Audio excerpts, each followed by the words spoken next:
Кучето и парчето месо.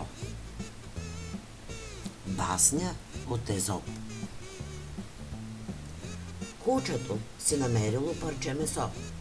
Грабнало го и се затичало да пресече реката.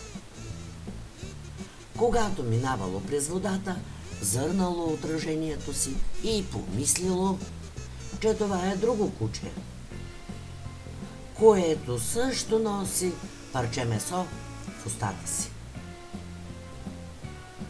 Кучето се разлаяло и се хвърлило да отнеме храната на своя събрат.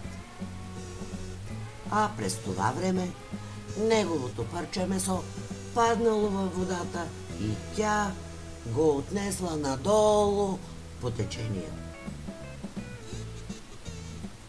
Поуката.